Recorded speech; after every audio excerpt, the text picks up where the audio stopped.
Salut à toi et bienvenue dans cette vidéo dans laquelle on va parler des trois piliers de la programmation d'entraînement que sont la fréquence, le volume et l'intensité. Et très honnêtement, si j'avais eu ce genre de contenu au début quand j'ai commencé la programmation, ça aurait été beaucoup plus simple. J'aurais vraiment optimisé ma progression et ma prise de muscle. Donc reste bien jusqu'à la fin si tu veux toi aussi programmer ton propre entraînement. Avant de commencer, si tu ne me connais pas, moi c'est Valentin, donc val.wgnr sur les réseaux. Je suis coach sportif en ligne et j'aide les gens à se transformer aussi bien physiquement que mentalement en prise de masse ou en sèche. Pour revenir au sujet principal de la vidéo, comment choisir la fréquence, le volume et l'intensité dans sa programmation d'entraînement. On va commencer par la fréquence. La seule question que tu dois te poser pour définir ta fréquence d'entraînement, c'est la suivante. Combien de jours est-ce que tu peux t'entraîner dans la semaine sans compliquer ta vie? En fait, c'est primordial de comprendre que tu ne choisis pas vraiment ta fréquence d'entraînement en fonction de ce que tu veux, mais tu la choisis surtout en fonction de ce que tu peux. Par exemple, si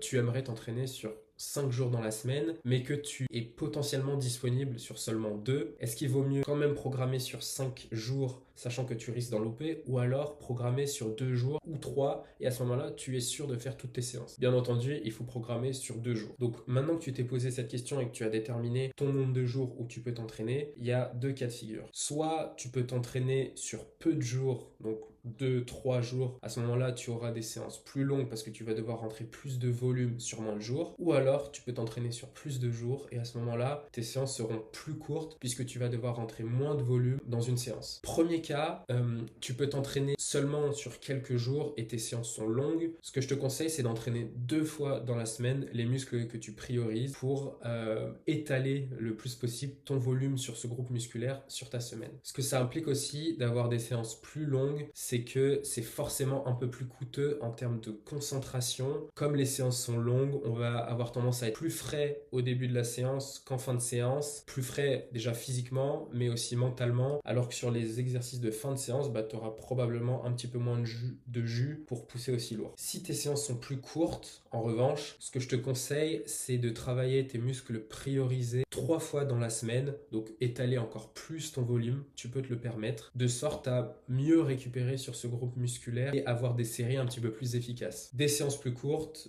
ça demande bien sûr beaucoup moins de concentration que des séances plus longues, puisqu'il y a moins de différence en termes de temps entre les premiers exercices et les derniers exercices. Deuxième pilier, il s'agit du volume, et là, tu dois te poser une question clé: quel muscle tu souhaites prioriser? C'est hyper important parce que tu vas pas pouvoir progresser sur tous les groupes musculaires en même temps. Tu vas devoir faire des choix là où tu veux maximiser ton volume et d'autres endroits minimiser ton volume. On distingue deux types de volume. Il y a le volume direct et le volume indirect. Le volume direct, c'est par exemple sur un développé couché, tu recrutes directement tes pectoraux. Mais sur un développé couché, tu vas également recruter tes triceps. Donc tes triceps vont travailler de manière indirecte sur l'exercice du développé couché. C'est pour ça qu'on distingue les deux. Ton volume total, ce sera donc la somme du volume direct et du volume indirect. Pour le volume direct, on va distinguer 4 cas de figure. Le premier, si tu as moins de 5 séries en volume direct sur ta semaine sur un groupe musculaire, à ce moment-là, on parle de maintien de masse musculaire. On va pas parler de perte de masse musculaire parce qu'en réalité, le catabolisme musculaire, ça intervient après une phase de désentraînement qui est un petit peu plus longue que de l'ordre de quelques semaines. Deuxième cas de figure, entre 5 et 10 séries dans la semaine,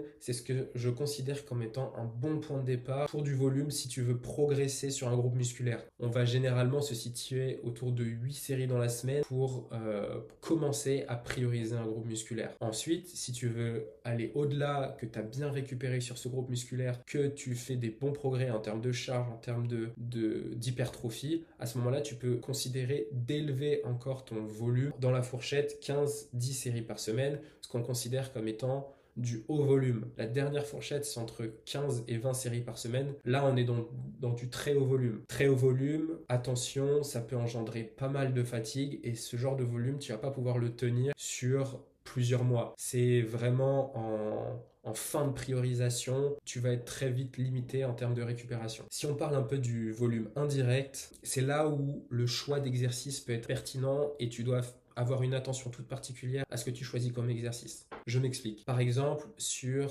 disons que tu veux travailler principalement tes pectoraux et tes triceps. À ce moment-là, ça peut être très intéressant d'éventuellement choisir des chest dips parce que tu vas travailler en priorité tes pectoraux, mais tu auras quand même du volume indirect sur tes triceps. Alors que si tu choisis du pec deck, par exemple, tes triceps ne travaillent pas, donc tu n'auras pas de volume additionnel sur tes triceps. En fait, ce que je veux dire par là, c'est qu'il faut essayer de choisir ces exercices pour optimiser son entraînement. Donc choisir des dips si tu veux travailler tes pecs et tes triceps, c'est optimiser parce que tu travailles les deux en même temps. Attention tout de même, le volume indirect rajoute quand même une fatigue additionnelle et c'est à prendre en compte dans le calcul du volume total. Par exemple, ton deltoïde antérieur va travailler sur tous les exodes poussés, sur les exodes poussés à la fois horizontales comme de la chest press ou alors verticale sur du développé couché ou de l'overhead press. Donc j'évite de rajouter des élévations frontales pour rajouter du volume sur le deltoïde antérieur. Il travaille déjà assez comme ça. Dernier pilier, l'intensité. Et là, la question clé à se poser, c'est quel est mon objectif? Moi, j'en vois deux principaux. Donc, il y a l'hypertrophie, typiquement prise de masse musculaire, ou alors la force. Là, on parle